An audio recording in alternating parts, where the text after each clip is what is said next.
Assalamualaikum warahmatullahi wabarakatuh. Perkenalkan, nama saya Muhammad Fajar. NIM saya 230500803 dari Prodi Ilmu Komputer. Di sini saya akan mempresentasikan matkul dasar-dasar pemrograman. Ya, di sini pertanyaan nomor 1 tentang konsep dasar dan pengantar bahasa pemrograman. Yang pertama, ada jelaskan apa yang dimaksud dengan konsep dasar pemrograman. Mengapa konsep ini penting bagi seorang programmer pemula? Yang kedua, ada berikan contoh singkat mengenai satu bahasa pemrograman yang Anda pelajari dan mengapa Anda memilih bahasa tersebut. Di sini jawaban nomor 1 ialah konsep dasar pemrograman adalah prinsip dan aturan yang menjadi fondasi dalam menulis kode dan membangun program. Mengapa konsep dasar pemrograman penting bagi programmer pemula? Agar memudahkan program, mengurangi kesalahan kode, mempercepat proses belajar, dan membangun dasar untuk konsep lanjutan. Di sini jawaban nomor 2 ada contoh sederhana print hello world, yaitu Python. Saya memilih Python karena bahasa ini memiliki beberapa kelebihan. Di antaranya 1. Sintak yang mudah dipahami, 2. Dukungan komunitas yang kuat, 3. Aplikasi yang luas, dan yang terakhir perpustakaan dan modul yang beragam. Ya, selanjutnya soal nomor 2 yaitu tentang struktur dan sintak dasar. Yang pertama, apa itu struktur dasar dan sintak dalam bahasa pemrograman yang Anda pelajari? Yang kedua, tunjukkan bagaimana Anda menuliskan kode sederhana menggunakan struktur dan sintak tersebut. Misalnya menampilkan hello world di layar. Di sini jawaban nomor 1 ialah dalam bahasa pemrograman, struktur dasar dan sintak adalah elemen-elemen fundamental yang menentukan cara menulis dan mengorganisir kode. Berikut adalah struktur dasar dan sintak yang saya pelajari. Yang pertama ada komentar, yang kedua variabel dan tipe data, yang ketiga struktur kontrol, yang keempat fungsi, yang kelima indentasi, yang terakhir input dan output. Sini jawaban nomor 2. Berikut adalah contoh kode sederhana Python yang menampilkan hello world di layar menggunakan struktur dasar dan sintak Python. Pertama ada program untuk menampilkan hello world. Yang keduanya mendefinisikan fungsi def salam buka kurung tutup kurung titik 2 menampilkan pesan ke hello world. Print buka kurung kutip 2 atas hello world tutup kurung buka kurung. Dan untuk memanggil fungsi salam buka kurung tutup kurung. Selanjutnya soal nomor 3 tentang logika pemrograman dasar. Pertama ada jelaskan konsep logika pemrograman dan mengapa logika sangat penting dalam pemrograman. Yang kedua, berikan contoh penggunaan logika dasar dalam bahasa pemrograman yang Anda gunakan, seperti membuat keputusan sederhana atau perhitungan. Di sini jawaban nomor 1, konsep logika pemrograman adalah dasar dalam pemecahan masalah pemrograman yang menggunakan aturan dan prinsip logika untuk menentukan alur eksekusi kode agar mencapai hasil yang diinginkan. Mengapa logika sangat penting dalam pemrograman? Yang pertama, memecahkan masalah. Kedua, mengontrol alur program. Yang ketiga, meningkatkan efisiensi. Dan yang terakhir, membuat kode dinamis dan adaptif. Sini contoh sederhana menentukan usia seseorang. Pertama, input masukkan usia Anda. Logika untuk mengizinkan mengemudi. Jika if usia Anda lebih dari 17, maka outputnya Anda cukup umur untuk mendapatkan izin mengemudi. Jika else, maka outputnya maaf Anda belum cukup umur untuk mendapatkan izin mengemudi. Selanjutnya soal nomor 4 tentang form dan input pengguna. Yang pertama, bagaimana cara membuat form untuk mengumpulkan data dari pengguna. Yang kedua, buatlah contoh form sederhana dalam bahasa pemrograman yang Anda pelajari dan jelaskan bagaimana data input dari pengguna diproses. Di sini jawaban nomor pertama yaitu untuk membuat form yang bisa mengumpulkan data dari pengguna, kamu bisa menggunakan HTML, CSS, dan JavaScript untuk merancang dan mengelola form tersebut. Di sini ada contoh form sederhananya tentang menginput nama dan email. Di sini script JavaScript-nya, dan di sini saya akan menjelaskan pemrosesan data di input. Yang pertama, mencegah pengiriman default dengan event prevent default buka kurung tutup kurung. Pengiriman form standar yang biasanya merefresh halaman dibatalkan, sehingga kita dapat memproses data secara lokal tanpa reload halaman. Yang kedua, mengambil data input.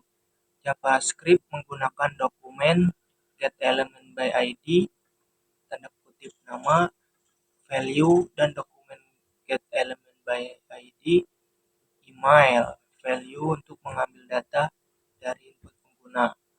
Yang terakhir, menampilkan dan memproses data. Data yang telah diambil dapat ditampilkan di konsol atau diproses lebih lanjut, misalnya dengan mengirimkan ke server untuk disimpan di database atau digunakan dalam aplikasi. Selanjutnya soal nomor 5 tentang struktur kontrol if, else, dan switch. Yang pertama, apa itu struktur kontrol seperti if, else, dan switch? Jelaskan dengan contoh bagaimana struktur kontrol ini bekerja. Yang kedua, buat contoh kode sederhana yang menunjukkan bagaimana program Anda membuat keputusan berdasarkan input pengguna. Sini jawaban nomor 1. Struktur kontrol seperti if, else, dan switch adalah blok pemrograman yang memungkinkan alur program berubah berdasarkan kondisi tertentu. Struktur ini digunakan untuk mengontrol keputusan dan tindakan yang dilakukan program. Di sini ada contoh if dan else. Ini kodiannya dan ini penjelasannya, dan saya akan menjelaskan tentang if dan else.